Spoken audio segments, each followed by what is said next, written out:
Création na innovation na makambo ya mpepo tope aviation na RDC. Compagnie africaine d'aviation CAA na mokuse alela yango minu na nenga kosakana tedi. Et commandé domaine na ye après réception ya premier Airbus A330 oyo CAA yaka nango mikolo eleki yango nde sukisaka masolo ndimela ngai mwana Kongo ke CAA auti lisusu kobambola koko na botu na domaine aérien avec arrivée pe réception ya deuxième avion esika Airbus A330.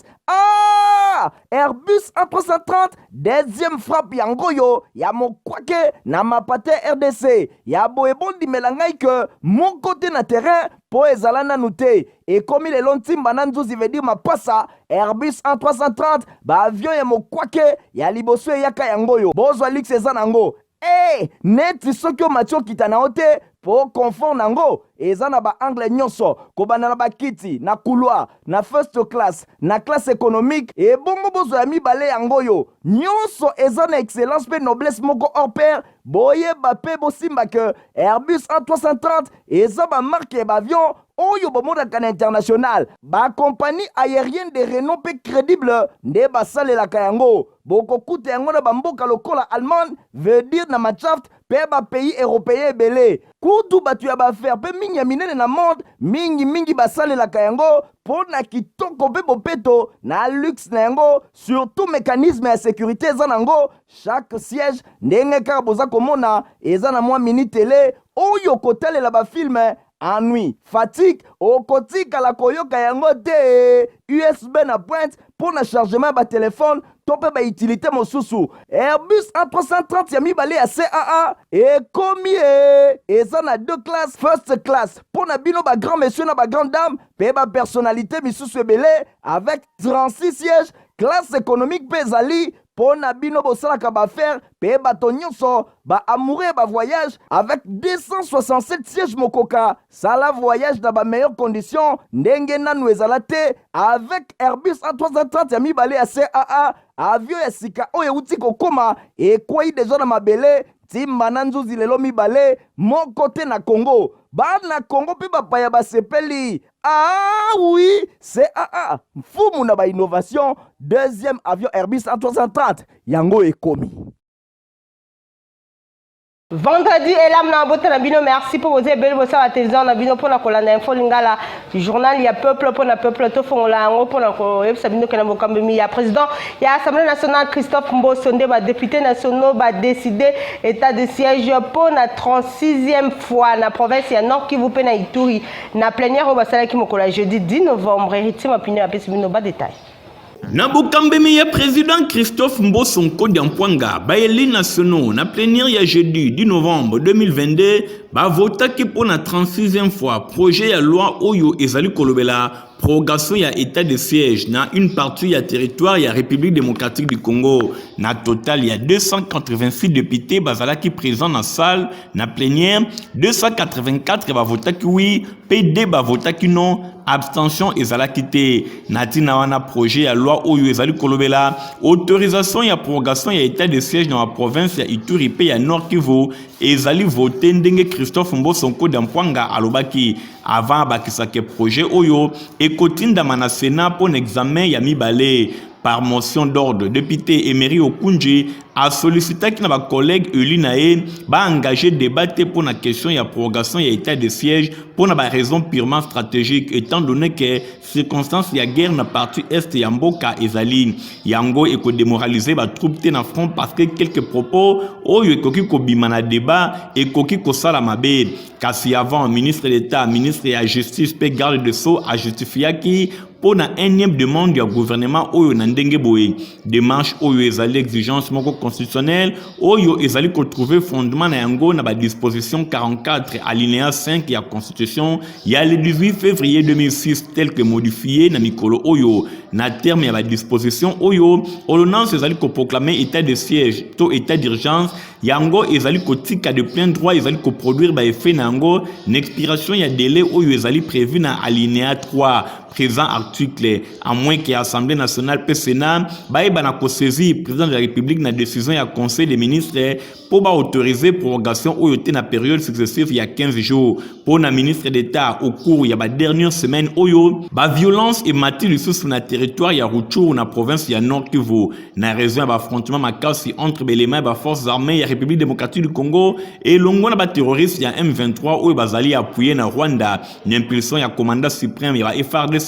gouvernement azali kosala makasi po na kosilisa makambo oyo bosimba ke situation instar ya ba conflit armé et ezali komemba compatriotes ebele baeba na kotika ba localité na bango suite na ba affrontement bango bazali kotambola tambola natina wana ba raison ezalaki avancer pa ya gouvernement et sengeli kimia pe sécurité et bana kozonga entre temps équipe ya gouvernement mususu etindamaki po na kozaba mesure ya assistance humanitaire na profit ya ba population oyo ba se déplacer natina wana 75e réunion ya gouvernement ba décidaki que président de la République a sollicité na parlement autorisation ya ko proroger régime exceptionnel oyo pour na ko permettre na ba force ya défense pe ya sécurité oyo bazali engagé na front baeba na kokoba ba opération militaire na date ya le 12 octobre leki chef de l'état asangisaki autour na ye baeli ya Ituri pe ya Nord Kivu pour na kosala ba point ba situation na terrain na suite ya mission oyo et salemaki na province mibale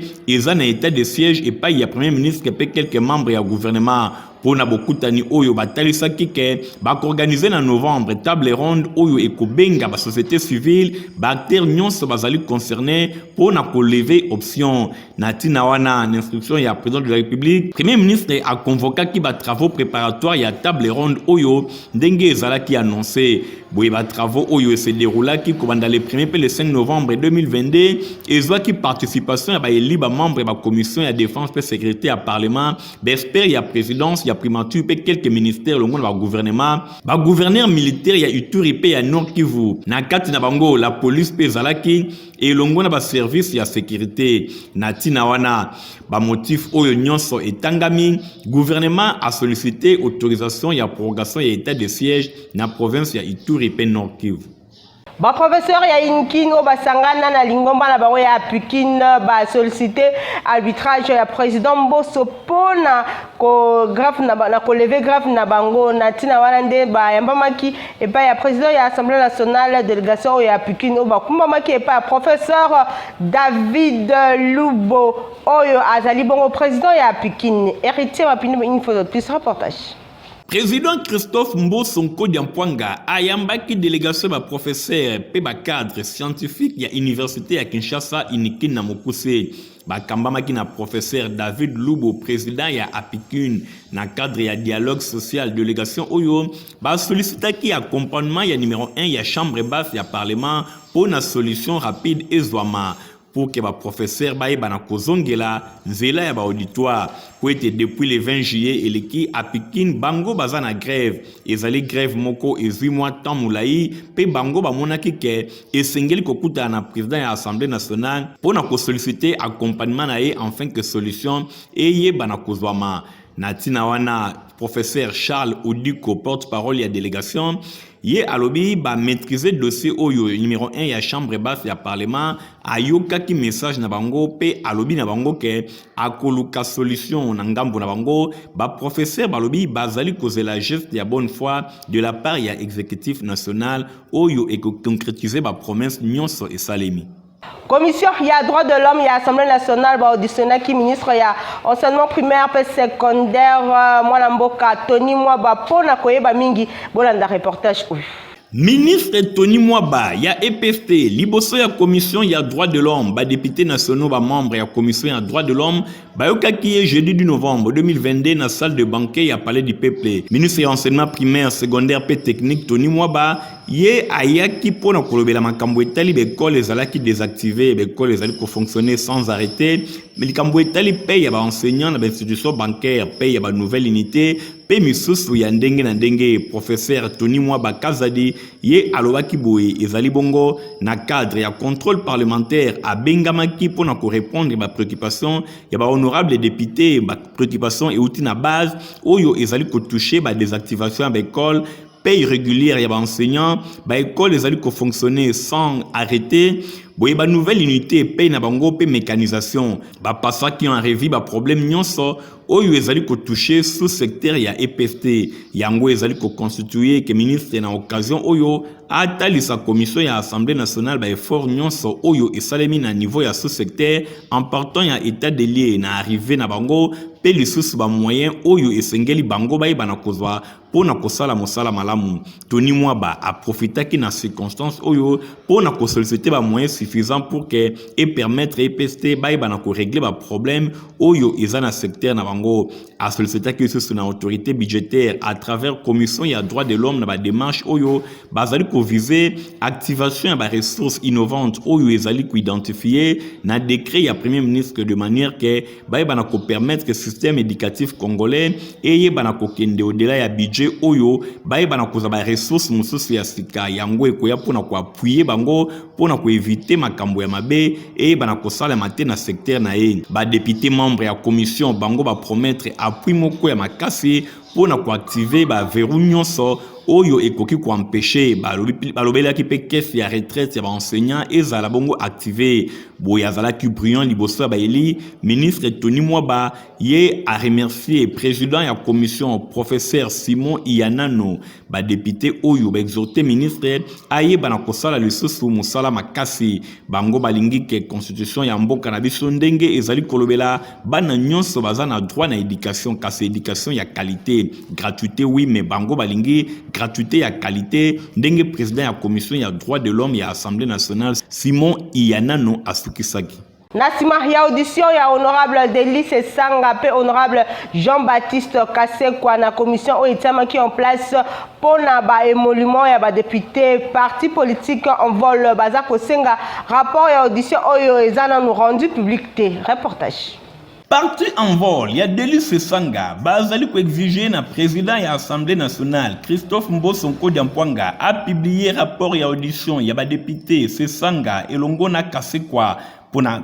commission spéciale temporaire oyo etamaki na lettre oyo ezalaki signée par le secrétaire général ya parti na bango balobi après audition ya honorable Delice Sanga Ipung Jack Kaseng elongo na Jean-Baptiste Kasekwa na commission spéciale temporaire ya audition ya sujet ya affaire oyo ezali kolobela ba paiement ya bemolima ya ba honorable député na $21,000 américains ba honorable nationaux na tina ba bemolima oyo bango ba lobelaki ke ezali ya solo na tina wana en vol azali ko exiger rapport ya audition oyo ezala rendu public pour na ko permettre na opinion nationale pe internationale ba yeba na kozala vraiment informé na question oyo. Parti en vol bango bazali kolobela Christophe Mbosonko Diampwanga président de l'Assemblée nationale ayeba na ko publier rapport oyo. Président ya parti en vol Delice Sanga hier azalaki auditionné elongona Jean-Baptiste Kasekwa mokolo ya mercredi 9 novembre na commission parlementaire pour na ba déclaration na bango basalaki par rapport ya ba rémunération ya ba honorable députés nationaux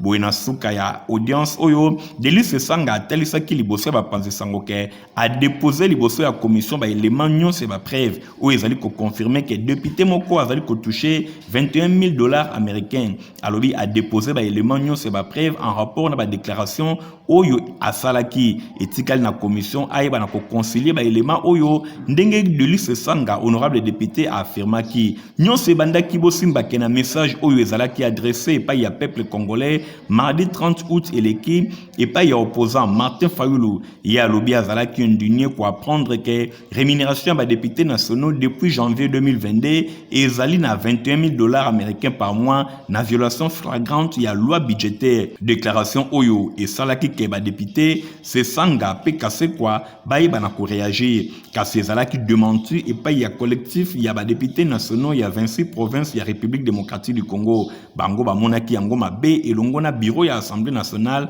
na tina wana batiaka commission pour na ko auditionner ba député oyo mibale. Évêque catholique la conférence épiscopale nationale du Congo 5 ans na mokuse baza ko senga ke baza na balabala le 4 décembre 2022 pour na bango balobi non na balkanisation na République démocratique du Congo ezalaki bongo na déclaration basalaki mokola jeudi 10 novembre. Reportage. Évêque ya conférence épiscopale nationale du Congo Senko na mokuse ba bengi marche pacifique dimanche 4 décembre ezali koya na déclaration moko esalemaki na assemblée plénière extraordinaire na bango esalemaki na Kinshasa kobanda le 7 kino le 9 novembre 2022 ba prélat catholique bango balobi bazali préoccupé na dégradation ya situation sécuritaire ya République démocratique du Congo en général pe ya est ya mboka en particulier ndenge ba rebelle ba M23 bazali soutenir na Rwanda bazali ko occuper une grande partie ya territoire ya Rutshuru pe bazali ko menacer ville ya Goma balobi l'air ezali grave mboka na biso ezana danger Congolais mon côté atika RDC ezala balkanisé kobana na nord na sud na est kino na ouest pe diaspora esengeli bango baeba na kotelema na tina wana ba évêque ba sengi ba chrétien nyonso pe ba personne ya bonne volonté baeba na ko gêner ba sambela ba poser ba geste de solidarité envers ba déplacés bango bazali ko benga bato nyonso na marche pacifique dimanche 4 décembre 2022 ndenge communiqué ya Senko ezali ko talisa ba exiger ba vaillant soldat ya ba FRDC bazala bongo patriote bazala bongo ba patriote bazala na fidélité pe sacrifice mboka ekozala reconnaissant na égard ya ba soldat ndenge bango bazali ko bundela mboka ba évêque ba encourager ba effort diplomatique lokola la solution oyo ezali ko inga kozwama na tragédie oyo boye Senko bango bazali ko senga mise en place ya cadre moko national balungola nanu mise en place ya cadre moko national au-delà ba affinité politique ba na ko évaluer ba initiative nyonso ezali kozwama pour na ko arrêter ba nouvelle stratégie pour na ko sauver mboka natina wana intégrité territoriale souveraineté nationale ezali biloko oyo ba koki ko négocier yango te na geste moko bango bazali ko éviter ba alliance nyonso oyo ekoki ko développer forme ya mercantilisme militaire oyo ezana ba vraie motivation ba pillage ya ba ressources naturelles ya RDC pe occupation ya mabele na yendenge Senko alobi na ngambo mosusu ba prélat catholique bazali ko recommander ba effort de guerre ezala vraiment effectif balobi impérativement esengeli ko réduire ba train quotidien ya ba institution ya mboka ya ba dirigeant pour na ko renforcer ba moyens ya défense ko moderniser ba équipement ya armée na biso na tina wana déclaration ya Senko bazali ko telemela attitude hypocrite ya communauté internationale pe oyo bazali ko sala organisation mosusu régionale na ndenge bazali ko lobela directement te likambo etali mabe Rwanda azali ko sala Senko azali ko talisa ba inquiétude na epo na situation sécuritaire oyo ezali ko umela na ba territoire ya Kwamutu na province ya Mai-Ndombe pe na Bagata kuna na Kwilu boye depuis yango ebandaki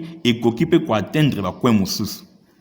16e volume ya campagne plaidant pour l'homme de Dieu et ko salema mokolo samedi 12 novembre na salle panafricaine kuna na 12e rue na cité verte. Reportage. Sans l'influence, tu ne peux pas avancer avec le Seigneur.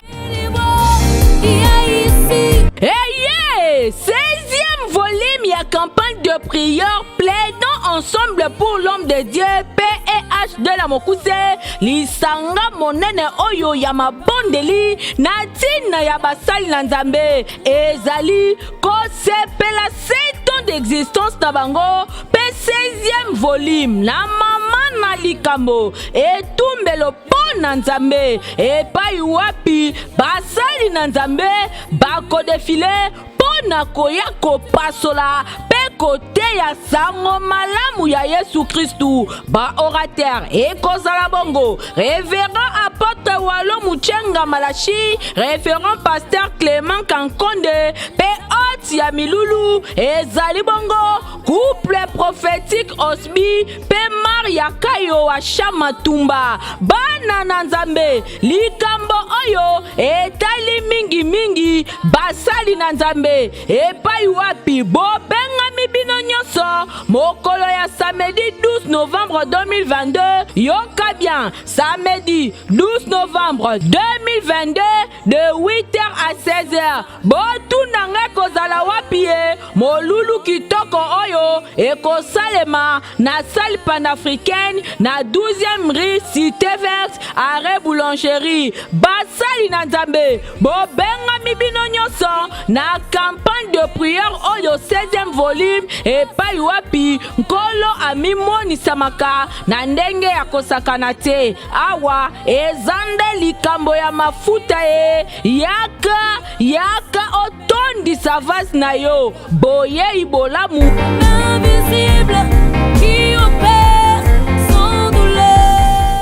L'impulsion et archevêque Vic Province à Kinshasa nde inscription za kokoba se kokoba na université omnia omnibus bokene ma ko sala tout ça bino pour l'année académique 2022-2023. Reportage. Université Asika na kombo ya omnia omnibus pe lokato yebi etelo ena nde efungoli bizebeli bya yango na mobumu ye tokobanda mobumu wa 2022-2023 na site inei bongo na site ya Sayo tozali na faculté ya gestion et management pe tozali na département ya entrepreneuriat, département ya management et gestion et administration des projets. Nous allons dans le département ya sciences et techniques de développement. Nous allons dans l'école Tobengi, école de management, informatique et communication, en fait information et communication. Puis na ngambo ya rigini kuna tozali na faculté et autre faculté ya sciences de la vie, sciences de la santé. Toza na santé publique na LM0. Tozali na sciences de bio-ingénieur et ba pe na LM0. Tozali na faculté ya sport, yango pe na LM0. Toza na école omnisport, yango pe na LM0. Bongo to soki toke na ngambo ya Jean 23 ya likindo linene Jean 23 ko tozali na faculté ya théologie pe tozali na école de sciences théologiques ya mariage pe soki toye na ngambo ya 5 kuna na Kitambo tozali na faculté ya philosophie na histoire pe tozali na école ya bonne gouvernance. Bongo loka toyebi yango ke bokomisi bozali kokoba na basiti iye soit na site na biso ya otobenge site internet na biso www.universitéomniomnibus.com.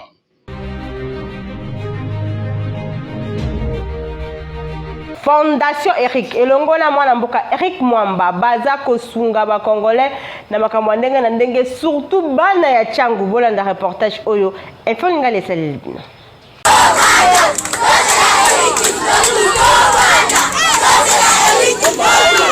Fondation Eric Mwamba elongo na président na yango Eric Mwamba toujours proche na population soki ba yoki likambo a hésitaka te l'homme de solution ayokaka kolela ya population na ye natif ya Kimbanteke na demande ya population oyo balelaki mingi na ndenge moko ya kosakana te ndenge transformateur na bango ebebaki na ngayama bayaki kolela epai ya mwana pendeko na bango l'homme de solution Eric Mwamba akendaki kosala suivi pe motivation na ye na bakondi ya SNEL bota la transformateur eye na moins d'un mois.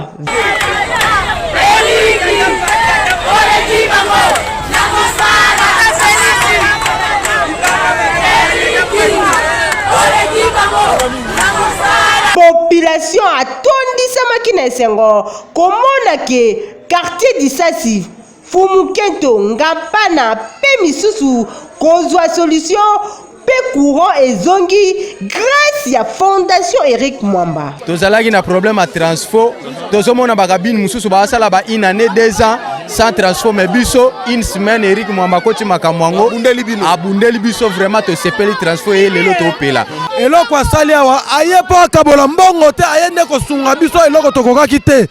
Alors, tu sais pas le fort les sous. Bakulu na kobota biloko. Tu sais pas grâce à Papa Eric qui a ça sur grâce à son transport au pays la porte tracasserie ici là. Tu vas te merci. Eh ya boye tozui wapi. Fondation Eric Mwamba eleki na vitesse supérieure bana kimatike bazui ya bango défenseur oyo akozala pembeni na bango pona kolukela bango ba solution. Na félicité mingi ba konzi Snell. Na félicité ba konzi Snell oyo ba komi proche à population. Donc Fondation Eric Mwamba et Beta qui porte Snell a yoki coller la population d'ailleurs ça les humilité en tout cas même pas un mois va répondre biso ti yango ba ko changer transformation. Femme et la Fondation Eric Mwamba oyo je travailler les lots pour na bien-être de la population. Alors tolobaki toza ba natif ya Kimbantie ke ya Tchangu. To continuer ko bundela Tchangu tina suka. À part ba donc to au sala ebele yo yebi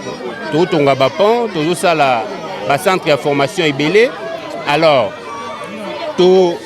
défendre la population à côté, surtout dans Maramou Italie, Maramou, il y a des difficultés. Donc parmi les difficultés, il y a les problèmes, il y a courant aussi.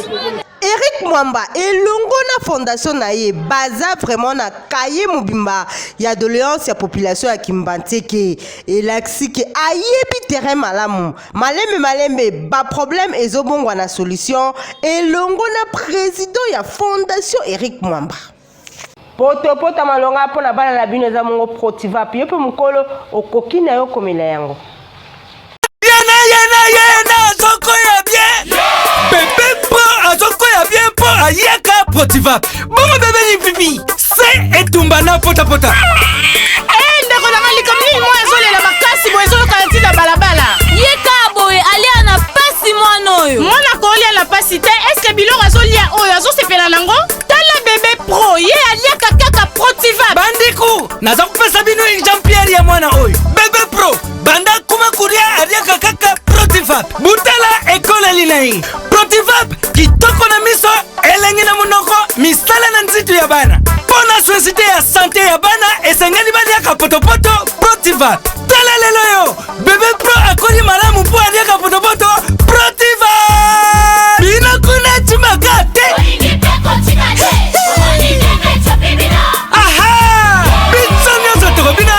Bébé toke baya bayi yango chante kitoko ntoto makachi mboka mobimba etite yingi yo ha protiva poto kitoko pona ba bébé pro Tozala communiqué écologique bolanda lecture na yango. Famille Paku bazana mawa ya koyebisa na bandeko baninga pe bayeba na bango nyonso liwa ya mama mwana pe ndeko na bango na kombo ya Léonie Simba Paku ye akufaki depuis mikolo eleki na clinique universitaire ya ville ya Kinshasa. Programme ya matanga ezali boye mokolo ya vendredi 11 novembre 2022 na ngonga ya 20h ndeve mortuaire ekosalema na avenue Kivunda numéro 50 croisement ya Inga Metroba na commune ya Bandalungwa quartier Adula. Mokolo ya samedi 12 novembre 2022 à partir ya 9h45 ba hommage ya suka ekopesama sur place na morgue ya hôpital ya Kintambo. Na ngonga ya 10h45 nde nzoto ya mowei ekolongwa na morgue ya hôpital ya Kintambo po na kokende inhumation to bokundami na cimetière ya Kimberley oyo ezwami na route ya Congo Central. Na ngonga ya 15h nde bain de consolation ekopesama sur place na avenue Kivunda numéro 50 na croisement ya Inga Metrobar na commune ya Bandalungwa quartier Adula. Tika été communiqué oyo ekomela bato nyonso bayebaka mama Léonie Nsimba Paku. Famille Massamba, Myriam Massamba, Sarah Massamba, Sandrine Massamba, P. Rachel Massamba, bazali na maya koyebisa na bayeba na bango liwa ya papa, pindeko na bango na kombo ya Massamba Kiange Beni Sébastien, oya kufaki na mokolo ya jeudi 3 novembre 2022 na 22h na bokono ya tango molayi. Programme ya matanga ezali boye. Vendredi 11 novembre 2022 veillée mortuaire na salle Rugo, référence entrée Snat na Kimpesi na province ya Congo central. Pe na Lubumbashi veillée mortuaire ekosalema na avenue du Salut numéro 2 quartier Golf Austin, référence Machinga na commune ya annexe. Pe samedi 12 novembre levée du corps na morgue à hôpital général de QPC Eumei na province ya Congo central. Pe ekokundama na cimetière nécropole de Kisantu tika ete sango oyo ekomela batu nyonso oyo bayebaki papa Masamba Kiangebeni Sébastien. Mon roi, ma confiance.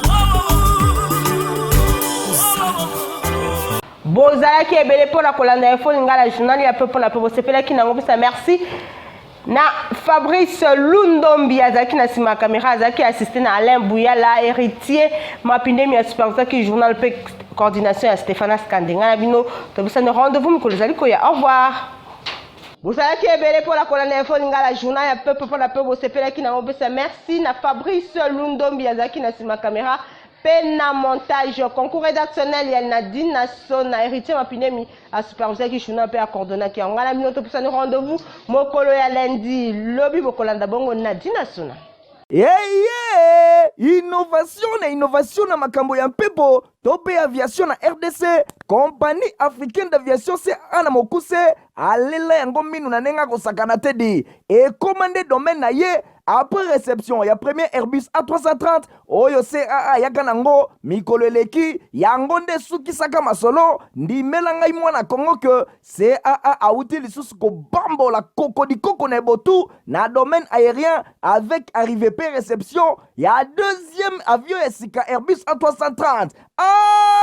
Airbus A330 deuxième frappe yango yo ya mokwake na mapate RDC ya boebondi melangai ke mon côté na terrain po ezala nanu te ekomi lelo ntimba na nzuzi veut dire mapasa Airbus A330 ba avion ya mokwake ya liboso eyaka yango yo bozwa lix eza nango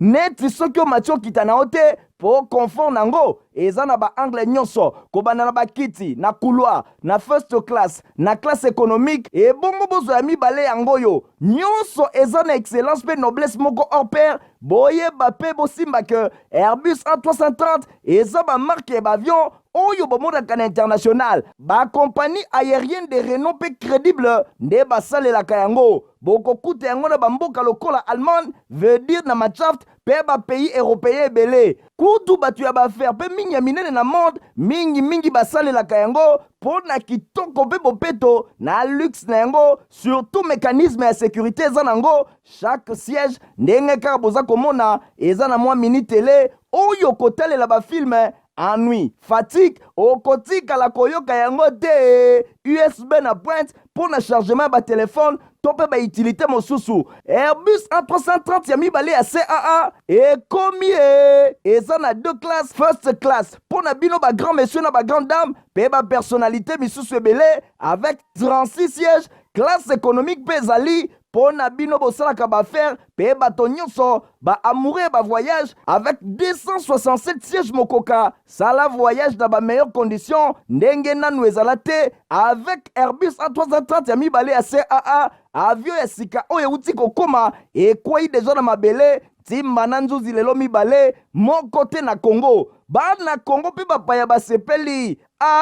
oui CAA mfumu na ba innovation deuxième avion Airbus A330 yango ekomi